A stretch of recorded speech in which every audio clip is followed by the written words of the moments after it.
اگر اس کی کوئی اس کتاب کا ذکر کرنا چاہتا ہو تو اس کے لیے کچھ رہنمائی فرمائیں کہ اجازت وغیرہ ہو تاکہ اس کی برکتیں ملیں ان سے۔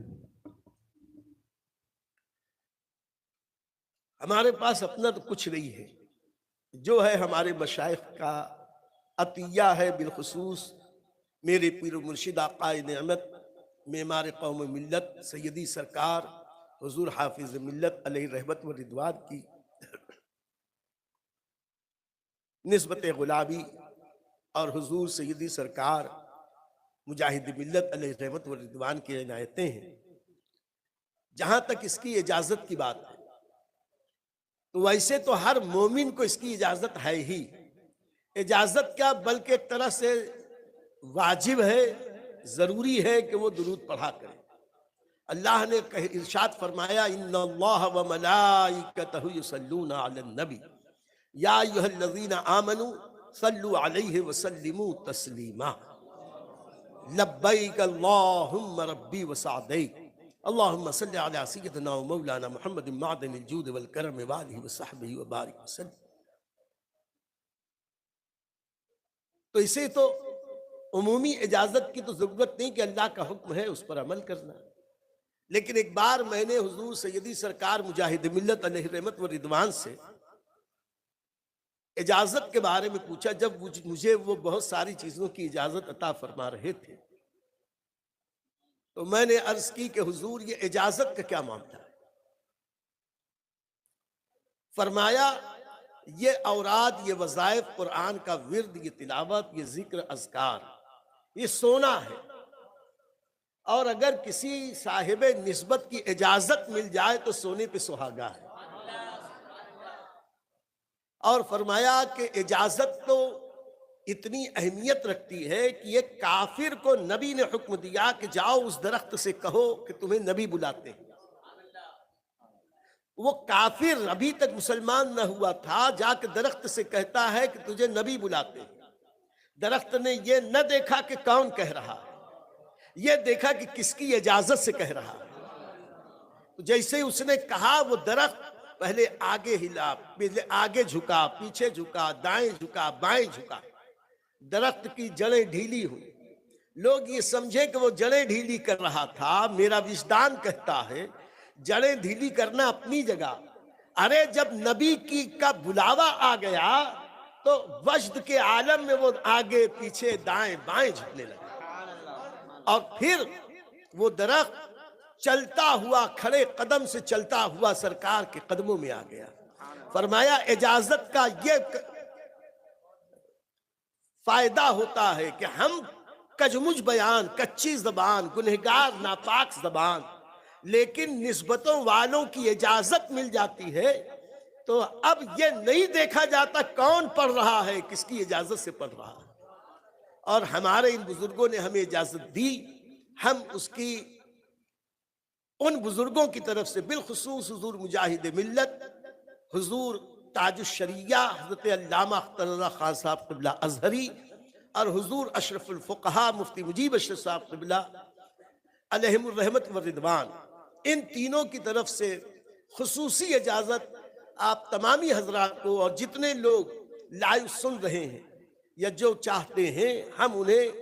ان بزرگوں کی نسبت سے، ان کی وسیلے سے اجازت دیتے ہیں، آپ اسے پابندی کے ساتھ پڑھا کر۔ اب پڑھنے کے جہاں تک طریقے کی بات ہے تو وہ طویل ہو جائے گا، جسے جسے پڑھنا ہو وہ آئیں، میں صفحہ نمبر کے ساتھ بتا دوں گا کیسے کیسے پڑھنا ہے۔ مختصر میں یہ سمجھ لیں کہ روزانہ دعائے افتتاح، اللہ کے اسماء گرامی، نبی کریم صلی اللہ علیہ وسلم کے اسماء گرامی، ہر نبی کے نام کے ساتھ سیدنا صلی اللہ علیہ وآلہ وسلم وغیرہ پڑھنا، اور اس کے بعد دعائے نیت، پھر اس دن کا حزب جس دن شروع کیا جائے، پیر کے دن پہلے حزب سے شروع کرنا ہے جو لوگ نیا شروع کریں، پھر اس کے بعد اخیر میں وہ 14 بار پڑھنے والا درود شریف، اسے 14 بار پڑھ کے اس کے بعد کی دعا، یہ پہلے دن ہوا۔ دوسرے دن شروع کے سارے اذکار، بعد کی دعائیں سب شروع روزانہ پڑھی جائیں گی، بیچ کا حزب پھر منگل کو دوسرا حزب، بدھ کو تیسرا حزب، جمعرات، جمعہ، سنیچر کو یہ ایک ایک حزب۔ یہاں ایک عرض کر دیں کہ الحمدللہ جتنے سلاسل ہیں، سارے سلاسل میں پڑھنے کی ترتیب یہی بتائی گئی جو آج کل چھپ رہا۔ صرف سلسلہ چشتیہ کی بعض شاخوں میں یہ حزب کے دن الگ الگ ہیں، لیکن ہمیں اس سے کوئی فرق نہیں پڑتا، یہ جیسا بتایا گیا ہے ویسے بھی الحمدللہ۔ یہ فقیر تو اعلیٰ حضرت کے برکت سے، مارہرہ والوں کی برکت سے قادری بھی ہے، چشتی بھی ہے، نقشبندی بھی ہے، سہروردی بھی ہے۔ ہمارا تو یہ کہہ لیجئے کہ سب طرف ہمارا دامن پھیلا ہوا ہے، سب سے بھیک مل رہی ہے، اور کتنے مزے کی بھیک تیرے پاک در کی ہے۔ تو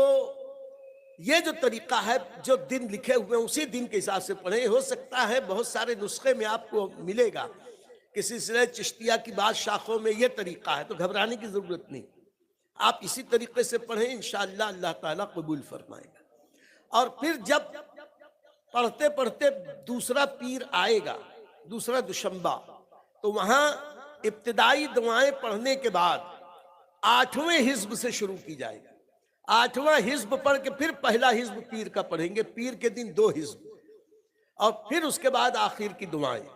یہ تو طریقہ ہے۔ اور جہاں جہاں نبی کریم صلی اللہ علیہ وسلم کے اسماء پاک آئیں اس میں صلی اللہ علیہ وآلہ وسلم بھی جوڑ دیں تو زیادہ بہتر ہے۔ اور الحمدللہ اب جو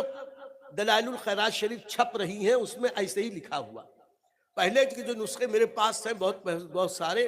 اس میں ہر جگہ نبی کریم صلی اللہ علیہ وسلم کے اسماء گرامی کے پہلے سیدنا صلی اللہ علیہ وسلم نہیں ہوتا تھا، لیکن ہم جو ایپ دیکھ رہے ہیں اور دوسرے ایپ ابھی بنے ہیں، الحمدللہ سب میں اس کا خصوصی اہتمام کیا گیا۔ اس طریقے سے پڑھیں۔ اب رہا ایک اور مسئلہ، میرے پیر و مرشد آقائے نعمت سیدی سرکار حافظ ملت علیہ رحمت و رضوان سے ان کے ایک مرید نے یہ کہا، لکھا کہ حضور یہ دلائل الخیرات شریف اتنا بڑا ہے اور آپ فرماتے ہیں کہ اس کو پڑھو، اسے پڑھو، اسے پڑھو، ہم آپ لوگوں کے جیسے تو ہیں نہیں، کام کاج والے، فرصت نہیں، بہت مصروف زندگی ہے، کام کاج یہ وہ، ہماری مصروفیات، ہمارے شوق، کچھ ذرا شارٹ کٹ کرو۔ حضرت نے اس کے بارے میں یہ تحریر کیا ہے باقاعدہ اور اس کی اجازت دی ہے کہ ایسے لوگ جو عام دنیاوی افراد ہیں ان کے پاس واقعی وقت کی کمی ہے،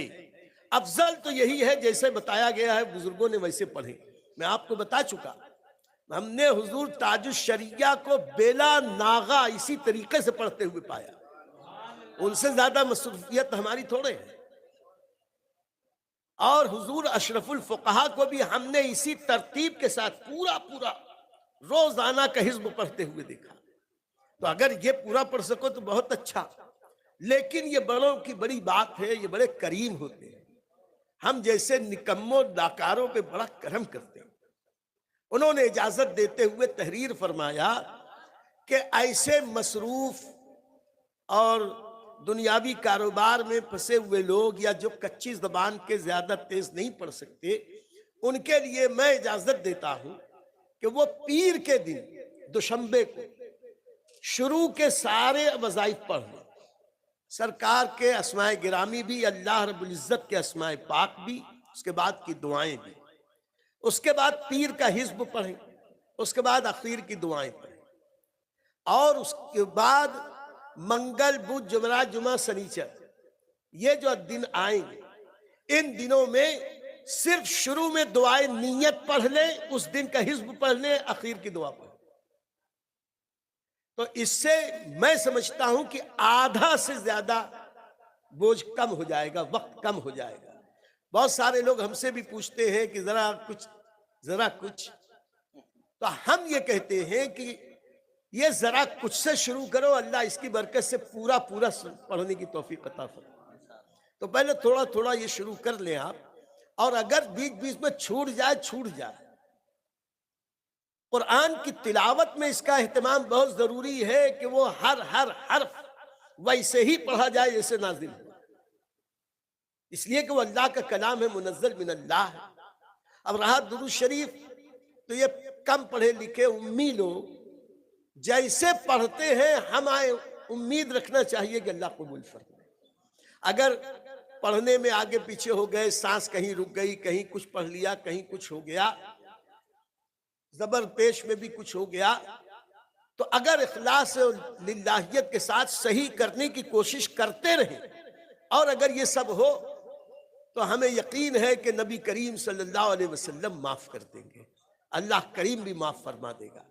اس لیے آپ حضرات سے میری گزارش ہے، آپ دلائل شریف کی پابندی کریں،